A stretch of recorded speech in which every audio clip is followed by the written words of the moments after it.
अस्सलाम वालेकुम वरहमतुल्लाहि वबरकातुहू। दोस्तों कैसे हैं आप सब लोग। आई होप कि आप सब लोग खैरियत से होंगे।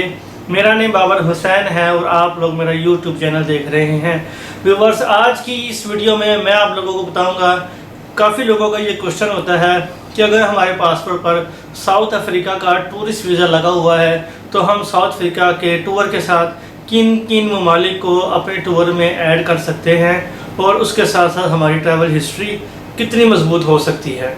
तो व्यूअर्स, सबसे पहले अगर आप लोगों ने मेरे चैनल को सब्सक्राइब नहीं किया तो प्लीज़ मेरे चैनल को सब्सक्राइब करें और बेल आइकन को प्रेस करें ताकि तमाम नई आने वाली वीडियो आप लोगों को बर वक्त मिलती रहे। तो व्यूअर्स, सबसे पहले बात करते हैं, अगर आप लोग साउथ अफ्रीका का टूरिस्ट वीज़ा अप्लाई करते हैं पाकिस्तान से तो व्यूअर्स, इसके लिए आप लोगों को सबसे पहले साउथ अफ्रीका का मल्टीपल टूरिस्ट एंट्री वीज़ा आप लोगों को अप्लाई करना होगा। मल्टीपल एंट्री वीज़ा होगा तो व्यूअर्स, अगर आप लोग साउथ अफ्रीका जाते हैं तो वहाँ से आप लोग ईस्ट अफ्रीका भी जा सकते हैं। तो व्यूअर्स, अगर आप लोगों ने साउथ अफ्रीका का वीज़ा ले लिया हुआ है तो व्यूअर्स, अगर आप लोगों ने सिंगल एंट्री वीज़ा लिया है तो सिंगल एंट्री वीज़ा के लिए आप लोगों को वापसी की फ़्लाइट जो है वो ईस्ट अफ्रीका से ही लेनी पड़ेगी, क्योंकि आप लोगों को वहाँ से वापस साउथ अफ्रीका में आप लोगों को एंट्री नहीं मिलेगी। तो व्यूअर्स, अगर आप लोगों की जो फ़्लाइट है वो मल्टीपल एंट्री, अगर तो आप लोगों का जो वीज़ा है साउथ अफ्रीका का वो मल्टीपल एंट्री वीज़ा है तो व्यूअर्स, फिर आप लोगों को ईस्ट अफ्रीका से वापस साउथ अफ्रीका आना होगा, जो बाय रोड आ सकते हैं आप लोग। इसके लिए आप लोगों की कॉस्ट भी बहुत ज़्यादा कम आएगी। तो व्यूअर्स, अगर आपने वहाँ से वापस आना है तो व्यूअर्स, वापसी में अगर आप लोगों ने तुर्किश एयरलाइन को अगर आप लोगों ने चूज़ किया हुआ है तो व्यूअर्स, आप वापसी में इस्तांबुल भी रुक सकते हैं। तो व्यूअर्स, इससे आप लोगों की ट्रैवल हिस्ट्री जो है वो बहुत ज़्यादा स्ट्रॉन्ग हो सकती है। तो व्यूअर्स, ईस्ट अफ्रीका का वीज़ा कैसे अप्लाई किया जा सकता है, मैं आप लोगों को अपने लैपटॉप की स्क्रीन से मैं आप लोगों को कंप्लीट इन्फॉर्मेशन दूंगा। तो व्यूअर्स, चलते हैं मेरे लैपटॉप की स्क्रीन पर, जहां से मैं आप लोगों को ईस्ट अफ्रीका की तमाम मालूमात मैं आप लोगों को दूंगा। तो व्यूअर्स, इससे पहले मैं आप लोगों को बताता जाऊं कि ईस्ट अफ्रीका में कौन कौन सी कंट्रीज शामिल होती है। व्यूअर्स, ईस्ट अफ्रीका वीज़ा में कीनिया, रुवांडा एंड युगांडा शामिल है, यानी कि 3 कंट्रीज शामिल है। इन तीनों कंट्रीज़ का आप लोगों को 90 डेज़ का मल्टीपल एंट्री वीज़ा मिलता है। व्यूअर्स, उसकी टोटल कॉस्ट जो है वो 150 + $1 है। तो व्यूअर्स, अगर आप लोगों ने सबसे पहले आप लोगों ने खुद चूज़ करना है कि आप लोगों ने किस कंट्री में सबसे पहले लैंड करना है। तो व्यूअर्स, अगर आप लोगों ने कीनिया जाना है सबसे पहले तो व्यूअर्स, आप लोगों को कीनिया की वेबसाइट से ईस्ट अफ्रीका का टूरिस्ट वीज़ा अप्लाई करना है। और व्यूअर्स, अगर आप लोगों ने युगांडा जाना है सबसे पहले या रुवांडा जाना है तो आप लोगों को उनकी ही वेबसाइट से आप लोगों को ईस्ट अफ्रीका वीज़ा पहले अप्लाई करना होगा, क्योंकि आपकी फर्स्ट जो एंट्री होगी, अगर आप लोगों ने युगांडा की वेबसाइट से वीज़ा अप्लाई किया है तो आप लोगों की फ़र्स्ट एंट्री युगांडा में ही होगी। तो व्यूअर्स, इसलिए आप लोगों ने पहले से प्लान करना है कि आप लोगों ने फ़र्स्ट एंट्री किस कंट्री में करनी है। तो व्यूअर्स, चलते हैं मेरे लैपटॉप की स्क्रीन के ऊपर, जहां से मैं आप लोगों को कंप्लीट इन्फॉर्मेशन दूंगा कि कीनिया का ईस्ट अफ्रीका वीज़ा कैसे अप्लाई किया जा सकता है। और व्यूअर्स, अगर आप जस्ट कीनिया का वीज़ा ही अप्लाई करना चाहते हैं तो व्यूअर्स, वो आप लोगों का जस्ट $50 + 1, यानी कि $1 जो है वो इन लोगों की सर्विस चार्जेस फ़ीस है। और व्यूअर्स, जो एम्बेसी की फ़ीस है वो $50 है। तो व्यूअर्स, अगर आप लोगों ने जस्ट कीनिया में ही ट्रैवल करना है, कीनिया की चाय भी बहुत ज़्यादा मशहूर है पाकिस्तान में, तो व्यूअर्स, आप लोगों ने जस्ट $50 + $1 $51 आप लोगों ने वीज़ा फ़ीस पे करनी है और आप लोगों का पाकिस्तान से ईस्ट अफ्रीका का ई वीज़ा अप्लाई हो जाएगा। तो व्यूअर्स, चलते हैं मेरे लैपटॉप की स्क्रीन पर, जहां से मैं आप लोगों को ईस्ट अफ्रीका वीज़ा की कंप्लीट इन्फॉर्मेशन दूंगा। चलें व्यूअर्स, चलते हैं मेरे लैपटॉप की स्क्रीन पर। दोस्तों, आप लोगों के पास कोई भी ब्राउज़र है तो आप वहाँ पर लिखें google.com के ऊपर आए और आपने वहाँ पर आगे लिखना है Kenya e visa. Kenya e visa के ऊपर जब आप लोगों ने एंटर करना है तो दोस्तों, आप लोगों को नज़र आ रहा होगा www.kenya-trip.com। दोस्तों, ये गवर्नमेंट की ऑफिशियल साइट नहीं है। दोस्तों, गवर्नमेंट की ऑफिशियल साइट आप लोगों को नीचे नज़र आ रहा होगा evisa.go.ke। इसके ऊपर आप लोगों ने आना है। तो यहाँ पर आप लोगों को देखें राइट साइड पर सबसे ऊपर नज़र आ रहा होगा क्रिएट एन अकाउंट। दोस्तों मेरा तो अकाउंट ऑलरेडी है यहाँ पर, तो इससे दोस्तों मेरा क्योंकि अकाउंट यहाँ पर नहीं क्रिएट होगा क्योंकि ऑलरेडी मेरा पासपोर्ट पे मेरा अकाउंट रजिस्टर है। तो दोस्तों यहाँ पे आप लोगों ने लिखना है अपना पासपोर्ट नंबर और यहाँ पर लिखना है अपना फर्स्ट नेम जो आप लोगों के पासपोर्ट के ऊपर लिखा होगा और लास्ट नेम। अदर नेम अगर आप लोगों का कोई है तो वो भी आप लोग लिख सकते हैं। जेंडर आपने लिखना है मेल फीमेल। ईमेल एड्रेस लिखना है, कंफर्म ईमेल एड्रेस करना है, अपना पासवर्ड लिखना है जो भी आप लोगों को आसानी से अपना पासवर्ड याद रहे उसको लिखे आप लोगों ने यहाँ पर लास्ट में जो ये हरे रंग का आप लोगों को नज़र आ रहा है आप लोगों ने यहाँ पर क्लिक करना है। उसके बाद दोस्तों आप लोगों का अकाउंट क्रिएट हो जाएगा। दोस्तों इसके बाद आप लोगों ने आना है साइन इन के ऊपर। यहाँ पर आप लोगों ने अपना ईमेल एड्रेस लिखना है। मेरा ईमेल एड्रेस मैंने ऑलरेडी लिखा हुआ है, पासवर्ड मैंने एंटर किया तो दोस्तों ये ओपन हो गया। दोस्तों मेरी ये ऑलरेडी जो है यहाँ पर एप्लीकेशन मेरी रजिस्टर्ड है। तो दोस्तों इसको मैं करता हूँ डिलीट ताकि आप लोगों को एप्लीकेशन बनाने में आप लोगों को आसानी हो सके। दोस्तों ये मैंने आप लोगों के लिए एप्लीकेशन अपनी डिलीट कर दी। होम पर आए दोस्तों, यहाँ पर आप लोगों को लिखा होगा ई वीज़ा एप्लीकेशन। जी हाँ दोस्तों, ये आप लोगों को स्क्रीन के ऊपर कीनिया ई वीज़ा की रिक्वायरमेंट्स आप लोगों को नज़र आ रही होगी कि valid travel document not less than 6 months. And number 2 पे है कंप्लीट वीज़ा एप्लीकेशन फॉर्म। जो आप लोगों का एप्लीकेशन फॉर्म फिल होगा वो आप लोगों ने जो है वो भी आप लोगों ने अपलोड करना है। नंबर 3 पे है दोस्तों at least 3 month 3 blank pages in the holders passport. आप लोगों के पासपोर्ट के ऊपर मिनिमम 3 जो है वो ब्लैंक पेजेस होने चाहिए। रिटर्न एयर टिकट रिजर्वेशन होनी चाहिए दोस्तों, कंफर्म ना भी हो तो कोई मसला नहीं, रिटर्न रिजर्वेशन आप लोगों ने देनी है। Visa processing fee is non refundable. All visa application attract $1 service charges. जो भी आप लोगों की वीज़ा की जो फ़ीस होती है उसके ऊपर $1 जो है वो ई वीज़ा का एक्स्ट्रा सर्विस चार्जेस ये लोग चार्ज करेंगे। दोस्तों incomplete application will be rejected. अगर आप लोगों की एप्लीकेशन जो है वो इनकम्प्लीट होगी तो दोस्तों वो रिजेक्ट कर दी जाएगी। तो दोस्तों ये आप लोगों की जो है सारी रिक्वायरमेंट है, आप लोग इसको अच्छे से रीड कीजिएगा। दोस्तों यहाँ पर नीचे आ रही है आप लोगों की visa fees. Single entry visa fees जो है वो है $50 प्लस $1 इनकी सर्विस चार्जेस। ट्रांसट एंट्री फ़ीस जो है वो है $20 और $1 जो है इनका एक्स्ट्रा चार्जेस है। Courtesy entry visa plus service charges वो फ्री है दोस्तों। ईस्ट अफ्रीका टूरिस्ट वीज़ा जिसकी मैंने आप लोगों को आज कंप्लीट इन्फॉर्मेशन देनी है वो है US $101 यानी कि 100 उसकी फ़ीस है और टोटल जो है वो है $101। ठीक है, मल्टीपल एंट्री वीज़ा फ़ीस जो है वो भी $101 है, $101। 5 ईयर्स का मल्टीपल एंट्री वीज़ा की फ़ीस है दोस्तों $201 कि वो 5 साल का आप लोगों का मल्टीपल एंट्री वीज़ा होगा। और फास्ट ट्रैक वीज़ा फ़ीस जो है वो अभी इन लोगों ने अनाउंस नहीं की। दोस्तों नेक्स्ट पे क्लिक कीजिएगा। तो दोस्तों यहाँ पर आप लोगों ने देखना है कि आप लोग अगर अडल्ट हैं, अडल्ट के लिए एप्लीकेशन लिख रहे हैं तो आप लोगों ने अडल्ट पे क्लिक करना है, और अगर माइनर पे और अगर माइनर के लिए आप लोग लिख रहे हैं तो आप लोगों ने माइनर पे क्लिक करना है।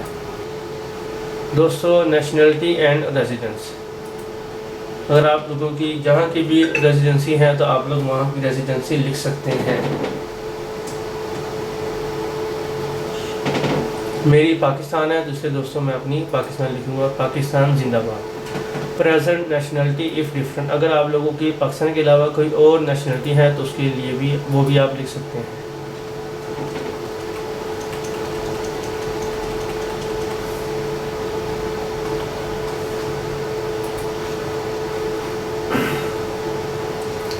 एप्लीकेशन कॉन्टिनेंट ऑफ रेजिडेंस, आप लोग कहाँ पे रहते हैं? अफ्रीका में रहते हैं? किस कॉन्टिनेंट में आप लोग रहते हैं? एशिया में रहते हैं, अफ्रीका में रहते हैं, नॉर्थ अमेरिका में रहते हैं, यूरोप में रहते हैं, एशिया में रहते हैं, ऑस्ट्रेलिया में रहते हैं, अंटार्कटिका में रहते हैं, कहाँ रहते हैं? तो दोस्तों मैं एशिया में रहता हूँ, इसलिए मैंने एशिया लिखना है। दोस्तों एप्लीकेंट कंट्री ऑफ रेजिडेंस के इस वक्त आप कहाँ पे मौजूद है, वहाँ की आप लोगों ने अपनी लोकेशन देनी है। मैं पाकिस्तान में मौजूद हूँ, यहाँ से अप्लाई कर रहा हूँ। Applicant physical address, physical address दोस्तों मैंने इस वक्त अपने ऑफिस का एड्रेस लिखा है, तो आप लोगों ने अपने होम एड्रेस लिखना है। दोस्तों फ़ोन नंबर लिखना है,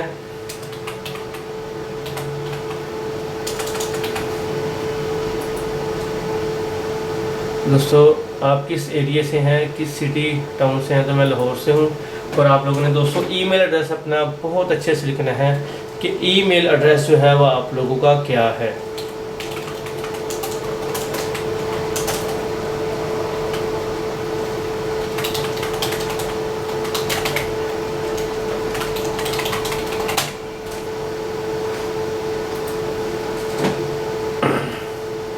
ये दोस्तों अब आगे है आप लोगों की passport information.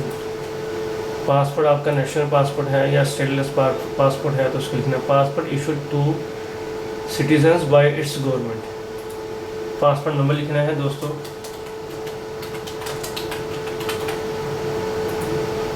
Passport place of issue, कहाँ से इशू हुआ है? पाकिस्तान से इशू हुआ है। डेट ऑफ इशू दोस्तों आप लोगों ने हर एक ने अपना अपना लिखना है कि किस जगह से आप लोगों का पासपोर्ट इशू हुआ है, तो किस डेट को इशू हुआ है।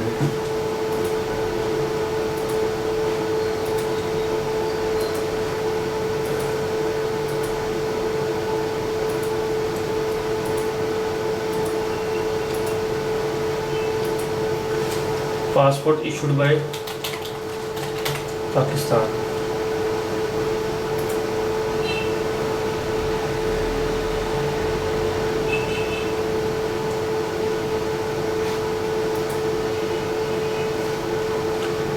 प्रीवियस विजिट्स टू कीनिया अगर कोई है तो लिखें, अदरवाइज नो।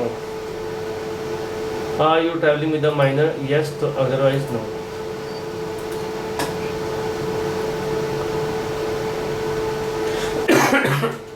दोस्तों type of visa, single entry, transit, multiple entry और कर्टेसी। दोस्तों ये सिंगल एंट्री वीज़ा है। Visa detail, multiple entry visa.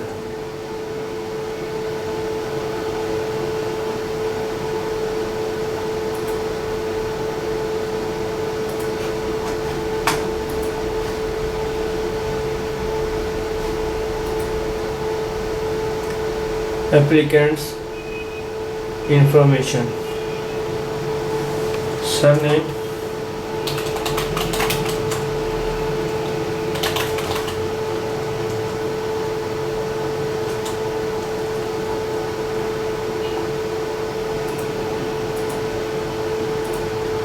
मैं क्योंकि दोस्तों अभी तक सिंगल हूँ तो इसलिए सिंगल लिखी है, और जो लोग मैरिड हैं वो सिंगल मत लिखिएगा, उन लोगों ने अपना मैरिज स्टेटस ही लिखना है। डेट ऑफ बर्थ लिखनी है आप लोगों ने अपनी। ओके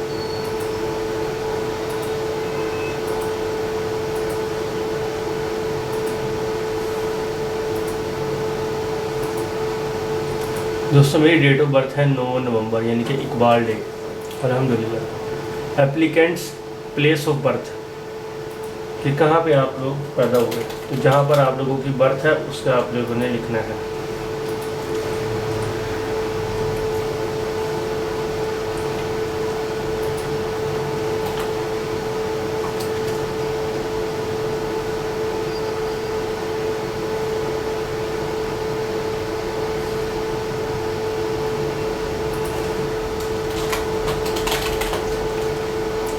एप्लीकेंट करंट ऑक्यूपेशन, क्या आप लोगों का करंट ऑक्यूपेशन है? दोस्तों मैं सेल्फ एम्प्लॉयड हूँ इसलिए मैं अपना सेल्फ एम्प्लॉयड लिखूँगा। अगर आप लोगों की कोई जॉब है तो आप लोगों ने उसके बारे में लिखना है। दोस्तों अगर आप लोगों के फादर या मदर अलाइव हैं तो आप लोगों ने, अगर ज़िंदा हैं तो उनकी डिटेल भी लिखनी है।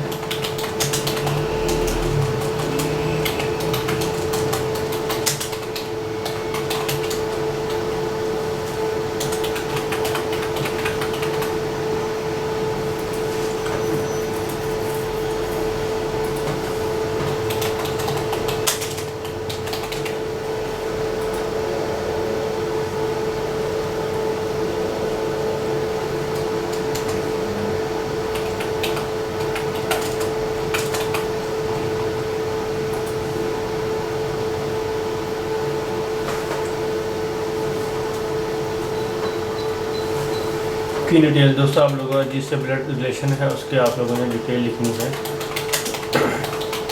जैसे मेरा भाई है, मैंने उसका नंबर लिख दिया है।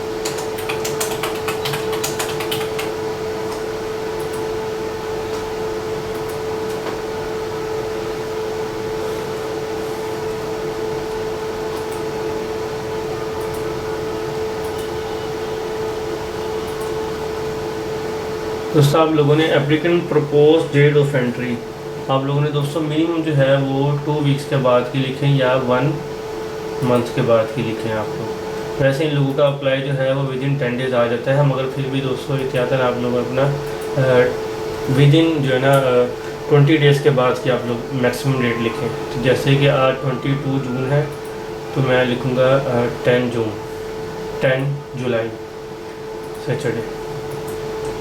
उसके बाद मिनिमम 1 मंथ का वीज़ा इनफ होता है दोस्तों। तो आप लोग जुलाई में 10 का आप लोग वापसी की डेट डालें।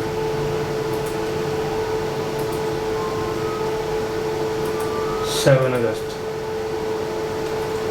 होस्ट डिटेल्स, होटल में जाना है तो होटल आप लोगों ने अपना होटल का पूरा डिटेल लिखना है यहाँ पे, ठीक है।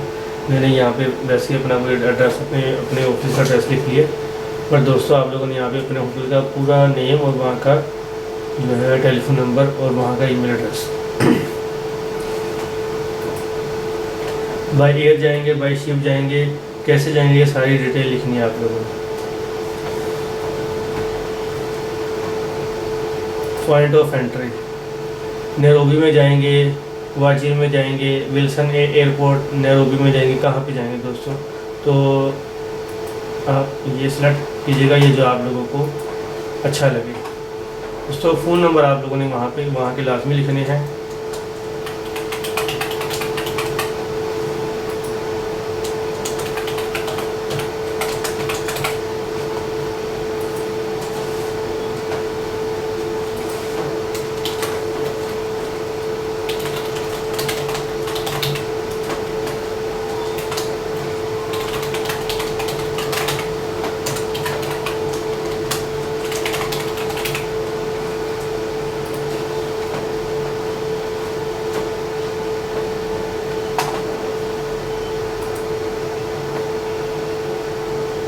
अगर आप लोगों ने लास्ट 3 मंथ में अगर आप लोगों ने कीनिया का विज़िट किया है तो उसके बारे में लिखना है।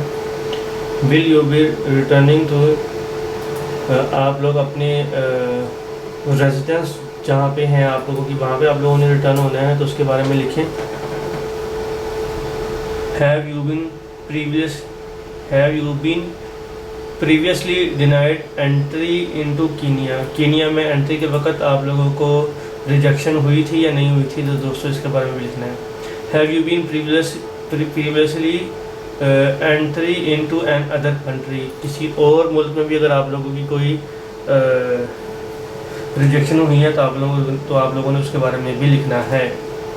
अगर किसी और यानी कि कीनिया के अलावा किसी और मुल्क में भी अगर आप लोगों की कोई रिजेक्शन हुई है तो उसके बारे में भी लिखना है। Have you ever been convicted of any offence under any system of law, कि इनके लॉ के मुताबिक आप लोगों ने कोई इलीगल एक्टिविटी में आप लोग मुलव्वस हुए हैं तो यस करें, अदरवाइज नो करें। ये है आपकी होटल रिजर्वेशन, इसकी कॉपी डालनी है और attach copy of company registration certificate, जो आप लोगों की कंपनी है तो उसकी रजिस्ट्रेशन की कॉपी भी आप लोगों ने अटैच करनी है, ठीक है दोस्तों। तो उसके साथ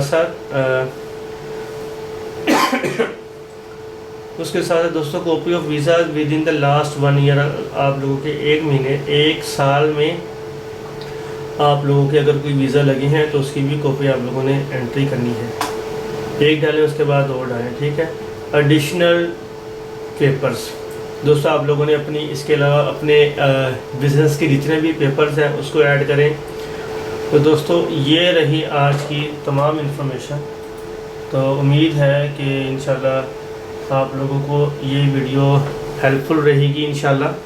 तो दोस्तों इसके बाद ये लास्ट स्टेप था कि ये चीज़ें मेरे पास नहीं मौजूद थी, इसलिए मैंने इन चीज़ों का अपलोड नहीं किया। तो दोस्तों इन चीज़ों के बाद इंशाल्लाह मुझे उम्मीद है कि आप लोगों को कीनिया का वीज़ा ज़रूर मिल जाएगा और ईस्ट अफ्रीका वीज़ा मिल जाएगा, ठीक है दोस्तों। बहुत शुक्रिया आप लोगों का वीडियो देखने का। मुझे उम्मीद है कि ये वीडियो आप लोगों को बहुत ज़्यादा पसंद आई होगी। दोस्तों नेक्स्ट वीडियो में इंशाल्लाह आप लोगों से दोबारा मुलाकात होगी। तब तक के लिए मुझे इजाज़त दें। आप लोग बहुत शुक्रिया आप लोगों का। अल्लाह हाफिज़ व नासिर।